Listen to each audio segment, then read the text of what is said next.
بسم اللہ الرحمن الرحیم۔ ناظرین گرامی، آج کا ہمارا موضوع ایک ایسی ملکہ کے بارے میں ہے جسے یورپ ایک نیشنل ہیرو اور نجات دہندہ کے طور پر مانتا ہے۔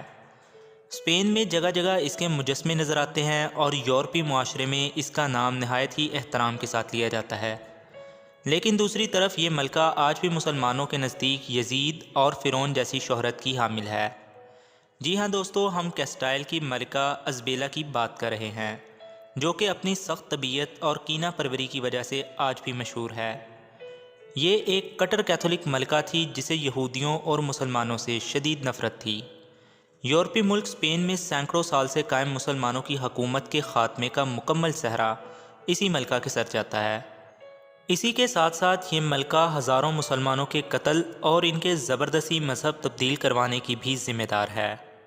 دوستو، اس زمانے کا یورپ جدید توہمات کی لپیٹ میں تھا۔ اس دور میں رومن کیتھولک مذہب کے مطابق نہانا ایک عیاشی اور ایک بہت بڑی برائی تصور کیا جاتا تھا۔ چونکہ ملکہ ازبیلا بھی ایک راسخ العقیدہ کیتھولک تھی، اس لیے اسے غسل کرنا سخت ناپسند تھا۔ مشرقی اور مغربی تمام مورخین کے مطابق ملکہ ازبیلا اپنی زندگی میں محض 2 دفعہ نہائی تھی، ایک بار جب وہ پیدا ہوئی اور دوسری بار جب اس کی شادی ہوئی۔ شادی کے بعد مرنے تک اس نے کبھی دوبارہ غسل نہیں کیا تھا، لہٰذا اسے تاریخ کی غلیظ ترین ملکہ بھی کہا جاتا ہے۔ وہ اپنے جسم سے اٹھنے والی بدبو کو مختلف عطر لگا کر ختم کرتی تھی، جو کہ فرانس کے شہر پیرس سے منگوائے جاتے تھے۔ آج بھی پیرس مختلف قسم کی پرفیوم کے حوالے سے خاصا مشہور ہے۔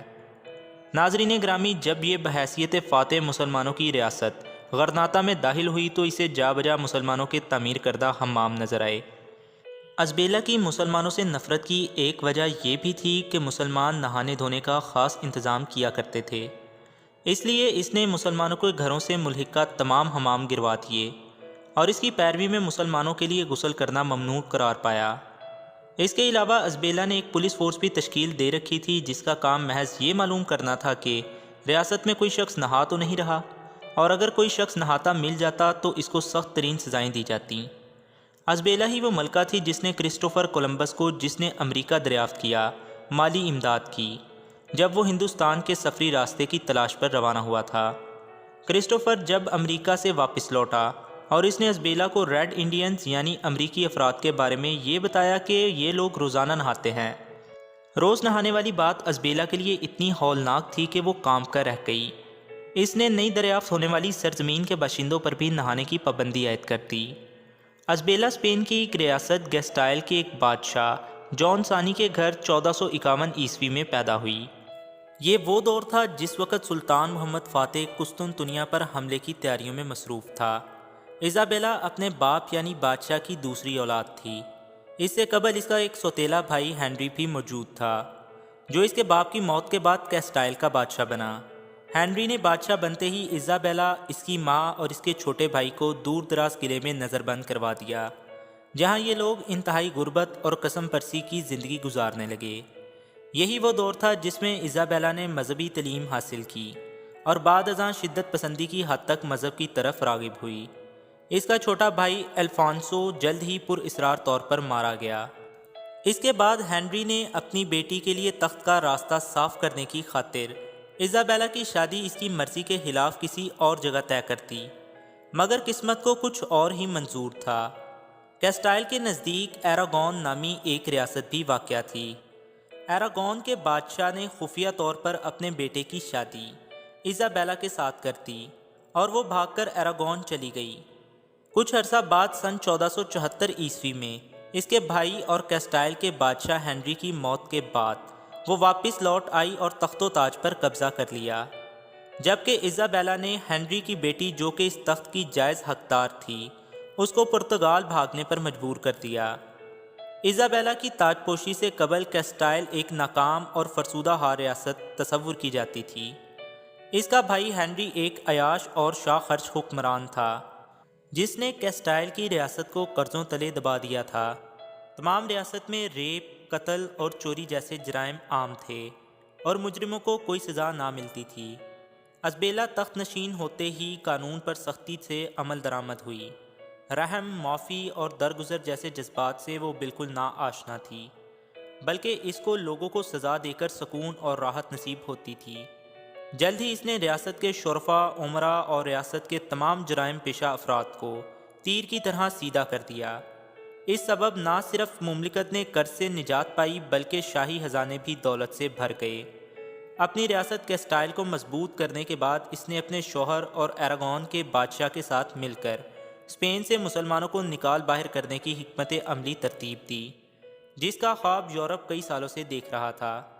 کئی سالوں پر محیط اس مہم کے مطابق وہ اپنی افواج کے ذریعے مختلف شہروں کا کنٹرول مسلمانوں سے حاصل کرتے رہے۔ آخر میں صرف غرناطہ نامی ریاست مسلمانوں کے پاس اسپین میں بچی تھی، جس کا ایزابیلا اور اس کے شوہر نے محاصرہ کر لیا، اور 2 جنوری سن 1492 کو مسلمانوں کی تاریخ کا سیاہ ترین دن گنا جاتا ہے۔ یہ وہ دن تھا جب سکوت غرناطہ عمل میں آیا اور آخر کار اسپین نامی ملک، جس پر مسلمانوں کی 800 سالہ شاندار حکومت کا خاتمہ ہو گیا۔ غرناطہ کا آخری حکمران امیر عبداللہ نہایت کمزور ترین حکمران ثابت ہوا، جس نے نہایت ذلت کے ساتھ شکست تسلیم کرتے ہوئے محض چند شرائط کے عوض غرناطہ کی چابیاں ایزابیلا کے حوالے کر دیں، جس میں یہ چند شرائط قابل ذکر تھیں کہ مسلمانوں میں سے کسی کے جان و مال کو نقصان نہیں پہنچایا جائے گا، کسی مسلمان کا دین تبدیل نہیں کیا جائے گا، کسی مسجد کو نقصان نہیں پہنچایا جائے گا، جبکہ امیر عبداللہ کو ایک بڑی جاگیر عطا کی جائے گی۔ جب وہ یہ تمام شرائط طے کر کے الحمرا محل سے روانہ ہوا تو وہ رو رہا تھا۔ یہ منظر دیکھ کر امیر عبداللہ کی ماں نے اسے ایک ایسی بات کہی جسے تاریخ نے اپنے اندر ہمیشہ کے لیے محفوظ کر لیا۔ اس کی ماں نے کہا کہ جس انمول چیز کی حفاظت تم مردوں کی طرح نہ کر پائے، اب اس کے لیے عورتوں کی طرح آنسو بہانا بیکار ہے۔ دوستو، دوسری طرف ایزابیلا اور اس کے شوہر نے الحمرا محل پر قبضہ کرتے ہی ان تمام شرائط کو پس پشت ڈال دیا۔ مسلمانوں کا جان و مال محفوظ نہ رہا اور ہزاروں مسلمان لڑکیوں کی عصمت دری کی گئی، مسجدوں کو استبل بنا دیا گیا، جبکہ کچھ مساجد شہید کر دی گئیں، جس کے بعد ایک حکم نامہ جاری ہوا کہ اسپین میں موجود تمام مسلمان عیسائیت قبول کر لیں ورنہ انہیں قتل کر دیا جائے گا۔ یوں ایک ایک دن میں ہزاروں مسلمان عیسائی بنائے گئے، کچھ قتل کر دیے گئے اور ان کے لباس، تعلیم اور نام تک تبدیل کر دیے گئے، جبکہ غرناطہ کے آخری حکمران امیر عبداللہ کو بھی جاگیر بخشنے کے بجائے پورے خاندان سمیت قتل کر دیا گیا۔ ناظرین گرامی، قصہ مختصر کہ ملکہ ایزابیلا نے اس ملک میں جس پر مسلمانوں نے سینکڑوں سال حکومت کی تھی، وہاں سے ان کا نام و نشان تک بھی مٹا دیا۔ ایزابیلا کے اس عمل کو نہ صرف مسلمانوں بلکہ مغربی مورخین نے بھی وحشیانہ اور قابل مذمت قرار دیا ہے۔ اس کے بعد تھوڑا ہی عرصہ میں یہ سفاک ملکہ ایزابیلا سن 1504 عیسوی میں مر گئی۔ اس کے دونوں لائق بچے جلد ہی موت کا شکار ہو گئے اور اقتدار اس کی تیسری بیٹی جوانا آف کیسٹائل کے ہاتھ لگا۔ یہ ملکہ یعنی جوانا آف کیسٹائل بھی اپنے پاگل پن کی وجہ سے خاصی شہرت کی حامل ہے۔ ناظرین، چونکہ یورپ میں نہانے کو کفر سمجھا جاتا تھا، اس لیے یورپ کے لوگوں میں سخت بدبو پائی جاتی تھی۔ روس کے بادشاہ کیسر کی جانب سے فرانس کی جانب بھیجے گئے نمائندے نے کہا تھا کہ فرانس کے بادشاہ کی بدبو کسی بھی درندے کی بدبو سے زیادہ متعفی ہے۔ اس کی ایک لونڈی تھی جس کا نام مونڈیا سبا تھا، جو کہ بادشاہ کی بدبو سے بچنے کے لیے اپنے اوپر خوشبو ڈال لیتی تھی۔ دوسری طرف روسی بھی کوئی زیادہ صفائی پسند نہیں تھے۔ مورخین لکھتے ہیں کہ روس کا بادشاہ کیسر پیشاب آنے پر سب درباریوں کے سامنے کھڑے ہو کر محل کی دیواروں پر پیشاب کرتا تھا اور اس کے بعد استنجا بھی نہیں کرتا تھا۔ اسپین کے بادشاہ فلپ دوم نے بھی اپنے ملک میں نہانے پر پابندی لگا رکھی تھی۔ اس کی بیٹی ایزابیلا دوم نے قسم کھائی تھی کہ شہروں کا محاصرہ ختم ہونے تک وہ لباس تبدیل نہیں کرے گی، اور محاصرہ ختم ہونے میں 3 سال لگ گئے اور اسی سبب وہ مر گئی۔ فرانسیسی مورخ دریبان لکھتا ہے کہ ہم یورپ والے مسلمانوں کے مقروض ہیں، کیونکہ انہوں نے ہمیں صفائی اور جینے کا ڈھنگ سکھایا، انہوں نے ہی ہمیں نہانا اور لباس تبدیل کرنا سکھایا۔ ہم ننگے ترنگے ہوتے تھے اور وہ اس وقت اپنے لباس کو یاقوت اور مرجان سے سجاتے تھے۔ جب یورپی کلیسا نہانے کو کفر قرار دے رہا تھا، اس وقت صرف قرطبہ شہر میں 300 عوامی حمام بھی مسلمانوں ہی کے تھے۔ تو دوستو، یہ تھی آج کی ہماری انفارمیٹیو ویڈیو۔ امید کرتے ہیں کہ آپ کو ویڈیو ضرور پسند آئی ہوگی۔ اس ویڈیو کے متعلق اپنی قیمتی رائے کمنٹ سیکشن کے ذریعے ہم تک ضرور پہنچائیں۔ ہماری اگلی ویڈیو آنے تک اپنا دوستوں، رشتہ داروں اور گرد و نواح کے لوگوں کا ڈھیر سا خیال رکھیے گا۔ تب تک کے لیے اللہ حافظ۔